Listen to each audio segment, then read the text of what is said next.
Kicked out my pregnant cheating girlfriend ex-posting from /r/offmanchist. A bit about us? We're both in our 30s and have just moved to a whole new city across the country a few months ago, as I had been offered a much better paying job in an area that has generally lower living costs, as well as it being a nice area to raise a child. She is currently 7 months pregnant. With what I thought to be my child, I was initially shocked since we always use protection, or I pulled out, but after having some time to think about it, I was ecstatic. It was the perfect time in our lives for kids. I just finished the last payments on my flat, low-interest mortgages, and first-time buyer benefits FTW, as well as being a strong contender for the job I currently have. Anyway, recently she has been very distant and reserved. I just chalked that up to pregnancy hormones, but during breakfast, she seemed even more distant and quiet than usual, so I asked her what was up a few times until she yelled that she doesn't always have to answer me and walked away. Right, whatever. I was late for work, so I went on my way. I got a message around lunchtime asking me if I could leave the lab early because there was something very important she wanted to talk about and didn't want to do it after I got home after a long day. So I finished up my work and okayed it with my boss and went home picking up some subs for us on the way. To cut a long story short and beating around the bush short, she told me that while I was working Hell Week at the lab, she met a guy during a night out with some work friends, and one thing led to another, and they ended up sleeping together. This carried on for a week or two, supposedly because I was always working and not spending enough time with her. I worked 14-hour days during that time and just wanted to come home and sit. She mentioned how he lied about using a condom by saying he was using ultra-thin ones and didn't realize what he did until she felt it. The time of this fits in with when she was up the duff. I can't describe how angry I felt after she told me. I got up and threw her sub into the bin and left the house to go for a drive to a friend's so I could calm down. I returned home the next morning and demanded we book an appointment for a prenatal paternity test, which she was initially very much against but eventually gave in and agreed. I booked an appointment that morning for the following week, and I stayed with my mate until the day. I took the afternoon off work and drove us there in silence, aside from her crying and apologizing, got the procedure over with and dropped her back and went back to my mate's until results day. Well, we got the results back today, and guess what? It turns out I am not the father of that little sprog. I drove us home and demanded she get out and start packing because I wanted her out before I got back from work picking my stuff up for my friends. She was hysterical in saying how I couldn't just leave her alone and homeless while she was so close to the due date and so far away from home, and that she really loved me and wanted me to raise this child with her because it's the only way it'll have a decent life.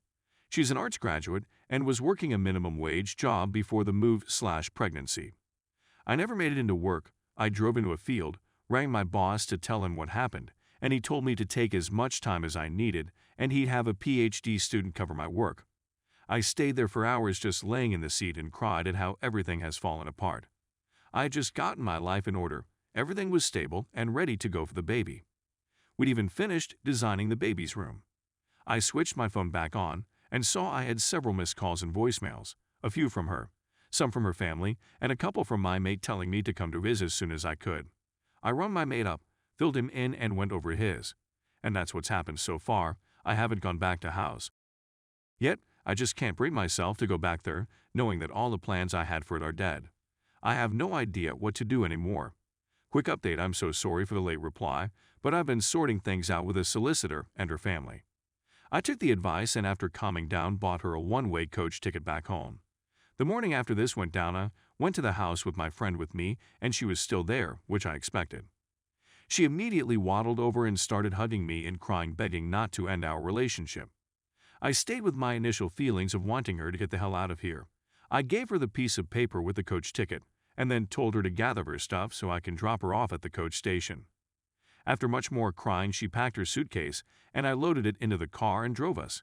Friend was with us all throughout as a witness because you can never be too careful, to the coach stand. After getting her out of the car with even more crying and sitting her down in the waiting room, she calmed down a bit because there were people around, but she asked me what she's meant to do now as a jobless, homeless single mother. My response was, "You Jenny, go to Zach. It's his problem now." Just kidding, I told her that she should try find a father, wished her the best and left. I had a few calls from her family asking me if I was out of my mind and etc.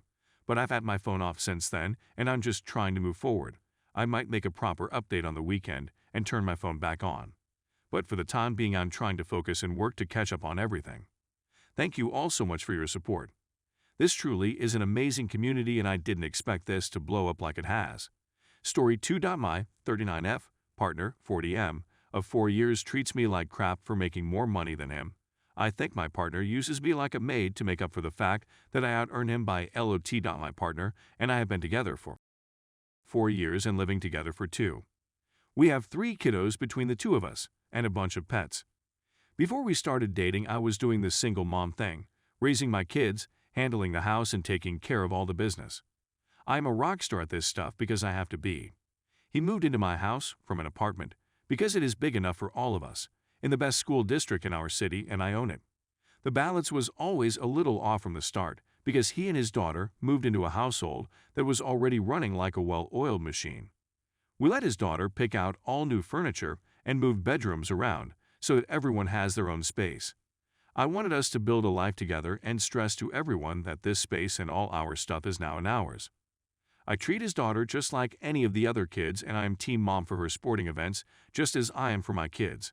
His daughter will do chores when asked just like the other kids, but my partner just refuses.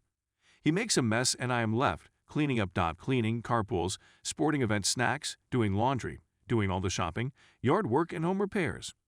My partner insists on dinner being ready when he gets home and all his laundry ironed in a certain manner.